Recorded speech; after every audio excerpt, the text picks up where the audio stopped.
Cool. So the way this is going to work is people can ask questions and they can ask to join.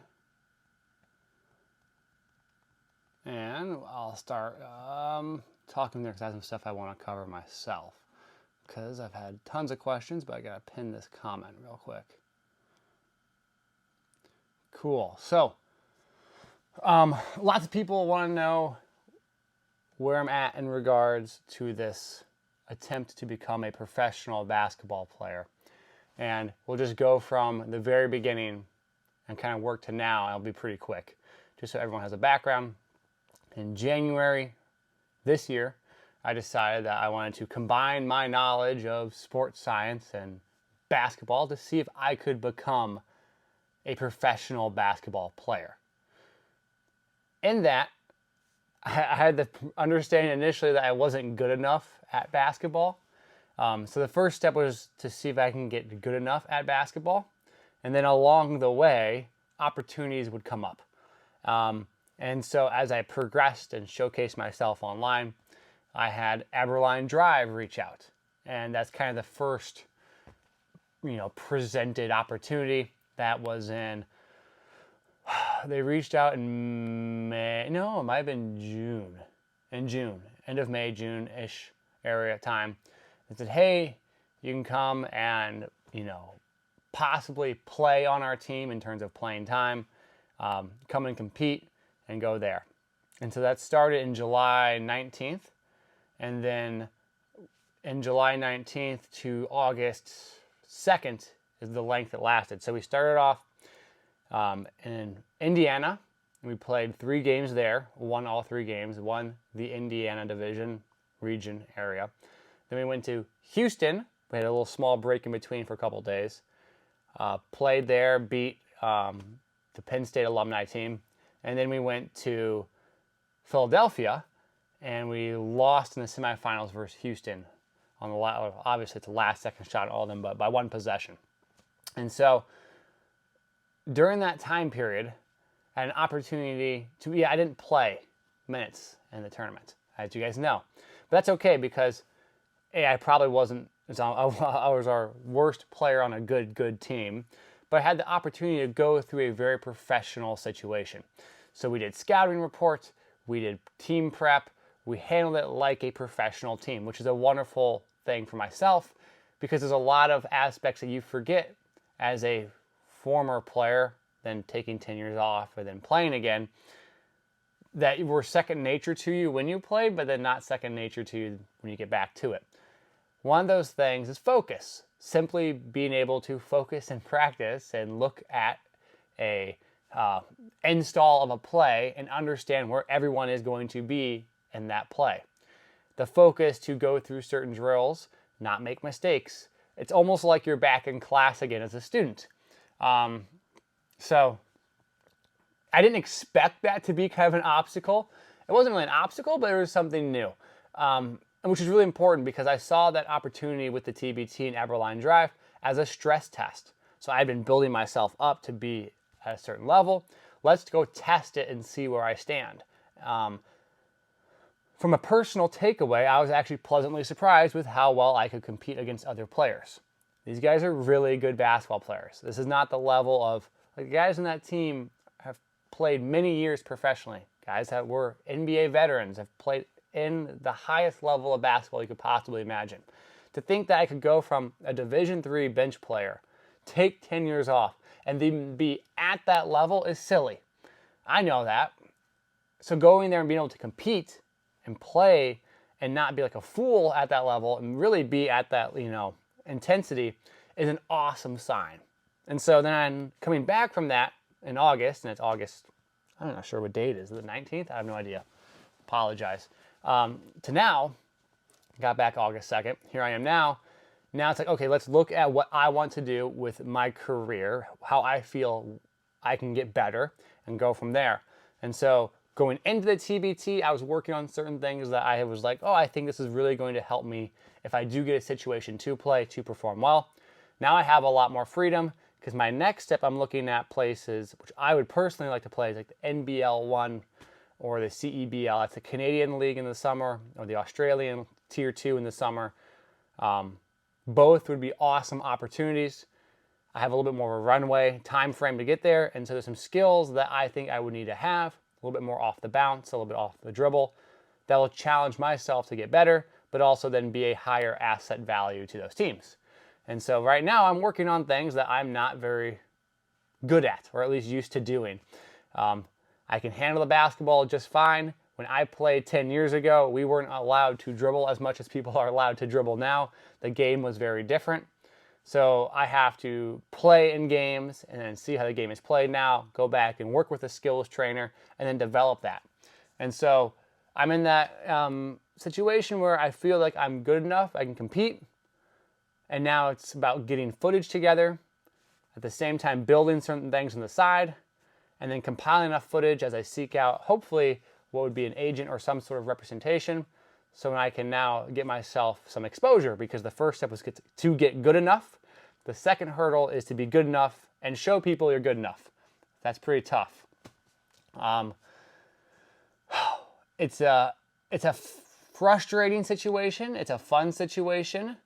But it's a situation that I feel like I'm constantly learning, which is challenging myself in a way that I'm, pretty happy about, because it seems like in life at times we get in situations where you might be in a certain job or a certain stage of your career, and the newness of things that come up are minimal. And for me, this has been very new. Even just going and traveling during those 2 weeks, I haven't traveled like that since like AAU, college basketball. So it's pretty fun, and it's a lot of things that as an adult I was more prepared to handle, how I got my meals, how I got my food, how I stayed ready. And then there are some things I wasn't as familiar with, but I could easily adjust. And that's just the general traveling aspect. We went in however many cities in however many days. So all in all, total blessings. I want to share that recap with the TBT and aspects there. One of the cooler things, by the way, during this journey, it's kind of like a journal. I'm video journaling it myself, which is tough at times, by the way, because I'm here to play basketball and I got to film myself. I don't have to film myself. I'd be foolish not to film myself. For what I'm about to say next here is that I've had a lot of people reach out to me and say how much of an inspiration this kind of journey has been. And that's been really cool, because I never thought about doing this in terms of like, it would help motivate people to get back into doing something. I just saw it as a challenge for myself that I wanted to share. In the same way that I see people online like bake bread, or they learn to become, more skilled in the culinary arts, and they share it, and I think, oh, that's pretty cool. Or I watch some guy build a cabin in the woods and something. I'm like, that's really cool. I kind of saw this as my project because I have the sports science knowledge and the basketball background. I was going to put it together and share it and see where it went, because it could fail. I thought it was going to fail a lot earlier, and due to possible like body not holding up. But I've had a lot of people reach out to me. I've been stopped on the street numerous times by people saying, hey, I follow your page. I've been doing X, Y, and Z, blah, blah, blah. It's cool to see you trying something. And I was like, oh, that's really cool, because for me, I never feel like I'm there, like I'm enough in terms of my value towards basketball. But I don't ever always remember that people are watching it in the sense that I would be watching something else and think it's pretty cool. Because I guess if I was watching it, I too, I guess, would imagine it to be pretty cool, because I like to watch people try and do things. And I think there is some level of art and creativity in that regards. So what was your journey into sports science and performance training like? That's a question from someone in our stream thing. I'm not sure what you call this, in our live feed. And that's I originally posted a lot more about sports science and training and all that stuff on my social media page. So my college background, I was a Division III basketball player, but I got 2 majors at that time. I got an athletic training, and I got certified in athletic training, and I became a strength and conditioning I guess that was another major as well. It was like a PE parentheses strength conditioning major. Then I went to Iowa State. Along the way, did internships with Iowa football. At Iowa State, I worked in the exercise science, sports science department. Afterwards, ended up working at a private facility as a director of sports science. Worked with many great professionals along the way. When I had time at Stanford and worked with one of some of the awesomely intelligent people there. And then after that, I worked in Denver at Resilience Code as a director of sports science. And again, a lot of brilliant people, and situation came up where it's time for me to move on. And I ended up moving to Iowa and started working a little bit more in the realm of sport performance, but mainly the sport aspect of it, more geared towards basketball. Right, I have force plates, and I understand all the data metrics and all the fun stuff of sports science, but it just wasn't something that I felt I could be creative enough in, because when you start to work in major organizations, there's some level of bureaucracy, and there are some aspects that kind of constrict the creative aspect of sports science. And I think the creative aspect of sports science is the fact it is a method of trying to understand how to be the best you possibly can be, whether it's with an athlete, in this case myself. And so now that I kind of been working with myself, I said, well, what would happen if I could just be super risk tolerant and just, when you have an athlete, you're not going to do certain things because you don't want them to get hurt. You don't want them to get injured. They're probably already a good athlete. But I'm not a professional athlete. So what would happen if I put myself through what most people would consider maybe not the smartest training program in terms of risk tolerance, but maybe a very effective training program? And so I try to use my brain power to put together a plan. And so starting, again, really seriously in January, locking in and going forward using all the knowledge I have in, the sports science realm, motor learning, skill acquisition, and being objective as possible to try and solve this tough problem of trying to be a professional basketball player, which I have not solved yet, but we're working on it. People ask me, let's go through some other questions. Have you done blood work, and what are my hormonal levels? Yes, I have done blood work because my doctor made me do it a couple years ago, 2-3 years ago. I don't know. I'm supposed to probably go back and get it again. And there was nothing phenomenally exciting about my endocrinology. I did not have any naturally high T levels or anything that was cool in that regard. I was probably sleep deprived, and now that I have a little one, I'm probably more so sleep deprived. It's just I eat a lot of water. I eat a lot of carbs. I drink a lot of water. I get enough protein, and I work out hard. And I do that consistently over and over again in a manageable way. I built up to the ability to handle lots of training volume and intensity slowly and progressively. I didn't one day wake up and start training 4 times or 3 times a day. I maybe trained once, and then the next day 1.5 times.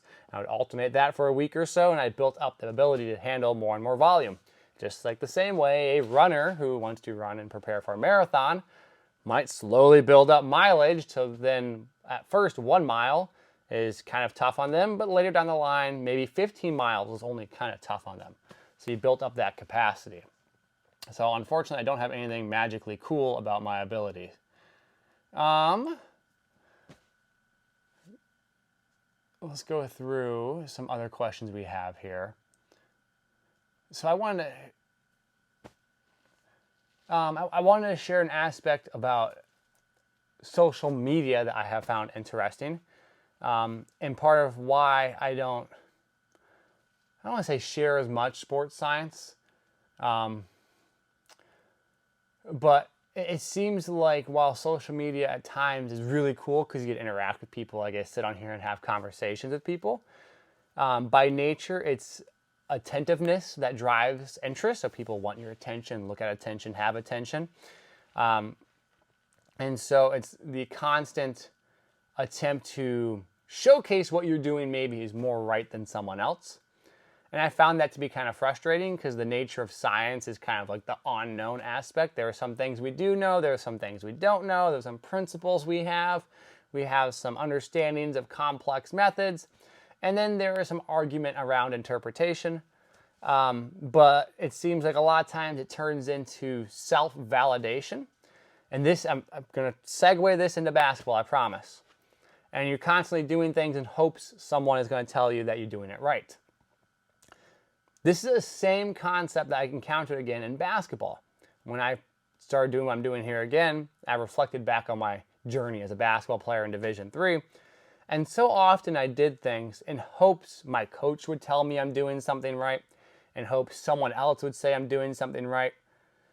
we constantly are seeking out this validation from someone else and kind of weighing our success or our efforts on someone else's praise or negativity. And that's not the best model I find for myself in terms of development, especially doing this whole endeavor again. I find it's important to interact with people who give you some objective assessments, like a skills trainer or someone else who's down the same path. But you should know what you're trying to accomplish. And you should know what you think is right. And then someone else's opinion probably doesn't matter as much. And so you're not trying to justify your actions to someone else. You're trying to simply be better at something. And when you have that mindset, no longer does it become like, oh, poor me, or maybe, someone's going to tell me I'm getting better, or someone's going to tell me I'm good enough to be a pro, or maybe someone's going to, like when I played college basketball, oh, why didn't the coach put me in, or I'm better than this person, blah, blah, blah. Because my playing time in my head, or my success as a player, was dictated by my playing time. And instead of being, taking ownership and being, maybe I should get better at basketball, so good at basketball, the coach would have to put me in, I would just kind of sit there and sulk and complain to myself, which didn't lead to anything positive. So even the coach did put me in, it's not like I got any better. He just would put me in to appease my, oh, pity me emotions. And so that's something where I initially kind of saw parallels in my frustration sometimes on social media, because a lot of it's self-validation. But then when you're in the real world, like, you have to accomplish something yourself, and it's not based on someone else's appraisal of like, hey, or someone else's praise, like, hey man, you're doing good. It becomes much more about yourself and diving into it. Morrisville Kicks. Shoe person asked, what Kobe's do you have? I'm actually wearing them right now. These are the only Kobe's I have. These are Kobe. I don't even know what Kobe's they are. Maybe you know what they are. They are from the Denver Nuggets. See, that's a special NBA colorway, apparently. I didn't have any idea these were that special. These are actually really comfy shoes. They have been worn to a high degree, but I've always kept them clean, and they're a great shoe. So I know shoe people see my Kobe's when I wear them downstairs in the basement and ask. I don't know anything about shoes, but that's where I'm at.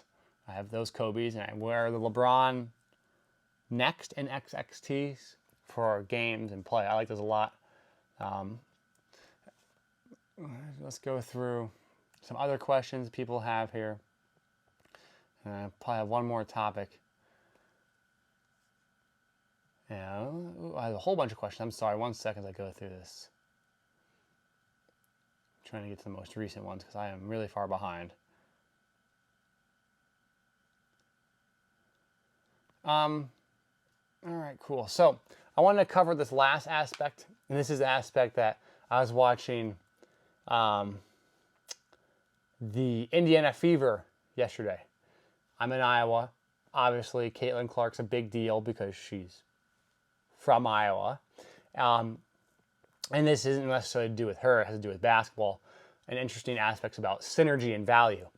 I was watching the game, and she comes on the court, and she'll shoot these really highly difficult for most people, not horribly difficult for her, fast break, pull-up threes, often in transition. She dribbles on the court, shoots them. She probably doesn't shoot them at the highest of rate, maybe around 35%, 33%. And I've seen on social media and whatnot that people say, oh, that's a bad shot. That's not a good look for the offense. Blah, blah, blah. You can go on about your opinion on it. What people don't realize is she leads the WNBA as an assist, maybe in rookies or whatever. She's a great passer. She's great at passing the ball up the court. What people don't realize is that the fact she's willing to take transition fast break threes, which draws the defense up, allows her to then pass the ball over the defense, or makes that run out more difficult to guard, because if you're running ahead as the offensive player and you're concerned as the defensive player that she might shoot a pull-up three, and you can make that pass really well, the two actions are synergistic. And so your offense isn't always about the shots you make, but it's about the shots you take, and they can work together. And this is really important for player development, for professional development, for whatever development you care about in terms of your life, is the synergy of way things work. So I have a degree in sports science. I also have worked with athletes and skill learning and player development. That's a nice synergistic model. There are parallels to things that work there. If I want to then say, okay, I've also acquired some media skills because I'm on social media. I've made videos before. I have a small media background. I have a skill set that can work together that produces certain level of content like this, and the skills and skill set can work together. The reason why I bring this up is because whether it's basketball players during their career trying to figure out what skills to work on, or whether it's basketball players at the end of their career trying to figure out what to do with their life, the irony that's pretty similar. If you're a basketball player and you're trying to figure out what skills to work on, working on synergistic skills, things that amplify other things, 1 + 1 = 3 instead of 2 in this case, because you worked on complementary skills, can be extremely helpful for your development. So if I'm a point guard and I run a lot of pick and roll, and I got to make the offense run, the ability to catch and shoot a three-pointer or shoot a shot off of a pick and roll can be hugely beneficial. Maybe more beneficial than developing other skill sets, like a post-up, or maybe a certain type of runner. Because in reality, you're trying to run the offense, and certain shots that you can take and make opens up the offense. The same concept applies to people, or athletes in this case, who want to pursue something outside of their basketball career, professional career, in terms of whatever sport, is that they shouldn't ignore the fact they played a sport. They should maybe try and develop synergistic qualities that feed into what they had done previously. I've worked with people and individuals who've gone on to do things, leverage, I should say, or utilize the fact that they were an athlete, and they can use their skill set from working in a team, from working in travel, from working traveling a bunch, working in a team, working with communications, to put themselves in a position that leverages the skill set they have developed. And the reason why I bring this up is because I firmly believe that this is like a universal concept of all things in terms of adding value to you as a person. It's finding what you do well, and maybe finding where you want to go, and finding out how what you do well can complement where you want to go. I would like to play professional basketball. I don't have an agent. I don't have massive amounts of connections, but I have a large platform. So I'm going to use my platform to share my journey in hopes of reaching more people and eventually maybe some of those agents or some of those teams. I am taking what I am good at, and then I'm trying to help myself use that to get to where I want to be in a complementary fashion. I'm not just taking what I'm good at, like my social media page, and then going to run around and try and get 1,001, sponsors of whatever to push whatever, and then ignore my dreams of playing basketball. I'm going to say, I know how to make videos. I know I'm going to pursue basketball. I know I'm going to try and do this in this creative way. So I'm going to put it together, and then I'm going to put it on my platform to share so I can reach people that can help me get an opportunity to play. And so that's what I'm doing right now in my attempt to reach my goals personally of playing professional basketball. And it's something that you can think about too in terms of you being in whatever. If you're watching this, you're on social media to some extent. To you who wants to maybe go do something different, or maybe you want to learn something new, or whatever synergistic aspect you can have. So that's kind of like my 2 cents for the day, my thoughtful insights in regards to using your skill set and synergistically building off it as a universal concept, regardless of if you're playing basketball, if you're just in school, or you're just trying to get somewhere where you might want to be. I'm going to end that here for the day. I'm going to put this whole thing up on the YouTubes. I should have that up there. I think I have my filming working. In the future, I'd love to have people hop on. If you guys want to be on the video, or we could have guests, we can do that too. I probably am going to aim to do this one at the beginning of the week, Today's Monday, and maybe a recap of the week on like Friday. So I'll keep you guys posted. I appreciate you guys as always. Take care, and thank you.